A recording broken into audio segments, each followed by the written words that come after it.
They say life is what happens to you when you're busy making all of your big plans, and my next guest on C-Suite Conversations is ample evidence of that.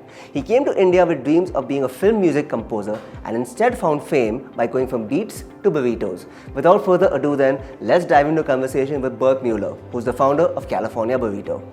Bert Mueller came to India in 2010 as a young music student with an ambition to become a film music composer.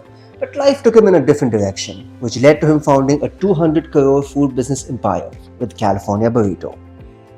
California Burrito's Mexican fast casual fare is freshly made and inspired by San Francisco's Mission District burrito joints. With honest to goodness ingredients, California Burrito is on a mission to make sustainable living a habit. As part of its mission, and to make the best guacamole, they have even imported Hass avocados from the USA to grow in India on an organic farm, and contracted farmers in Karnataka and Tamil Nadu to grow specific kinds of vegetables like tomatillos and jalapenos to make the cuisine as authentic as possible, with 95 stores across Bangalore, Hyderabad, Delhi, Noida, Gurugram and Chennai. Marksman Daily presents C-Suite Conversations. I have with me here Bert Mueller for the latest episode of C-Suite Conversations. Bert, thank you so much for joining us. Thanks for having me. So Bert, you've had a bit of a unique journey. You came to India with the dream of being a film music composer. You've gone, as it were, from beats to burritos. What sparked this change for you? What drove it? So I had studied abroad in India as a music student back in 2010. Okay. And my experience in India was very eye-opening for me. And had a really super time here. And as soon as I went back to the US, I started wondering, how can I go back to India and be a part of this fantastic growth story and spend more time in this country that really was an ultimate, like a PhD in life for me. So while I'd been studying to become a musician, there was questions in my head about, music is very much, you sit in front of a computer, you're writing scores for instrumentalists to play. Is this something I wanted to do while I was still young? With the feeling that maybe always I could go back to it.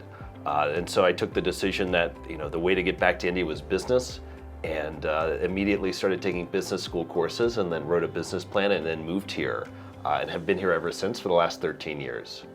I probably won't get a chance to ask about anybody else, but do you think there's any similarities between composing a piece of music and building a business?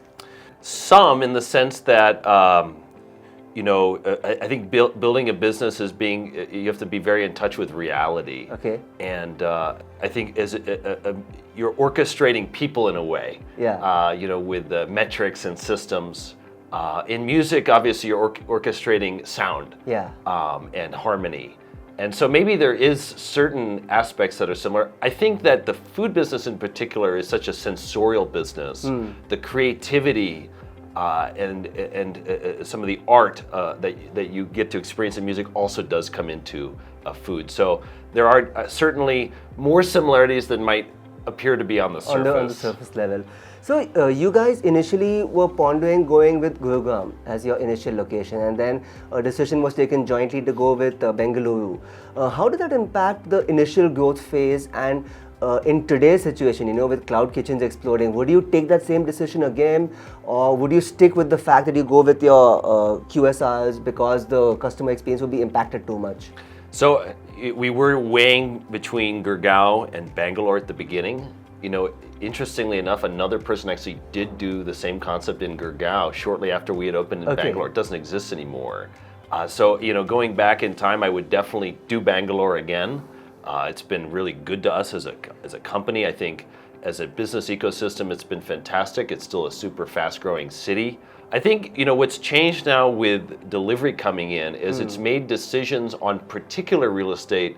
It's kind of de-risked that decision. Right. Because if you pick, earlier was that you have to get the real estate right or you'll die. Yeah. The business won't survive. Correct. I think today with delivery, you can get a real estate decision 50% right, and you still have a chance of survival. You can recalibrate and move away. Exactly. So would I still choose Bangalore if I was doing this today?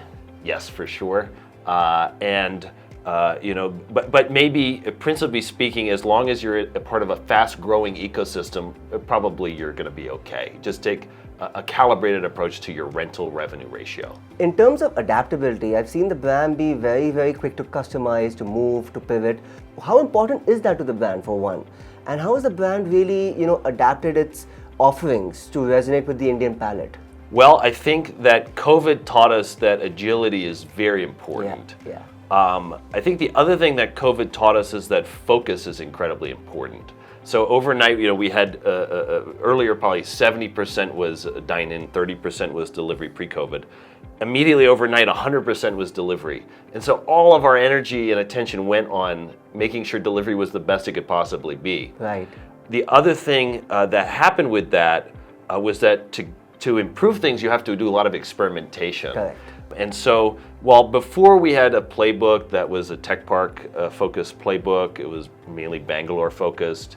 All of a sudden now we had this new channel that had to save the company in a way. Yeah. And so then with everything the do or just got die, turned on its head overnight. Exactly. So with the do or die mentality, you experiment, you're agile, and then you discover what works and what doesn't work. And so that principle now we've taken and we're applying to other pieces of the business with extreme focus and a lot of experimentation, and then coming to conclusions as quickly as possible. So in my many conversations I've had with customers of California Burrito, they've spoken of the authenticity, the originality of the brand.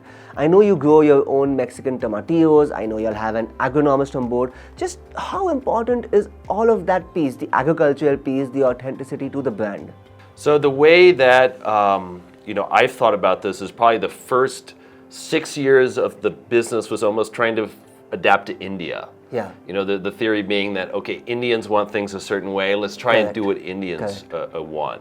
Now, we played that out to an extent, and I think that what happened was my parents live in Mexico. I went to Mexico and I had the food, and I kept going, but this one time it was, yeah, exactly.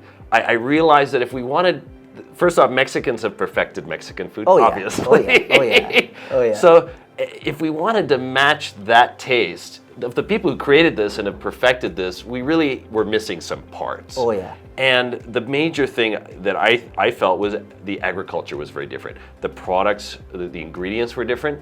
Also, generally agriculture is different in India than in Mexico. The soil is different. The consumer demand of what a tomato tastes like, how a tomato looks, et cetera, is different.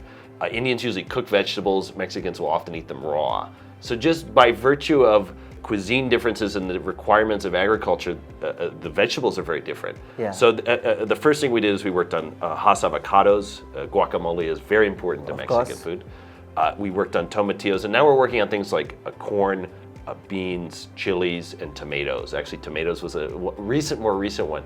But I think over a long period, these agriculture projects take a very long time to do. Over a long period of time, our goal is to be the closest you could get to a Mexican taste in India. And then also that's in a way differentiating. It's very difficult to execute these projects. Eventually somebody might come in and want to compete with us. Yeah. So we believe that if we're able to deliver that taste at scale at a great price, then it becomes very competitive edge to an extent. Yeah. So you've done something very unique. India exports a lot of CEOs to the world, a lot of leaders to the world. You've taken that model, you've flipped it on its head. What kind of learnings would you offer to somebody looking to follow a similar path, maybe looking to come from foreign shores to India, launch a business, or even for an entrepreneur looking to start their own journey? So I've seen many people come from outside India and look at starting businesses in India. And it may be on a humorous note, the one thing I've noticed is that the ones who last love Indian food.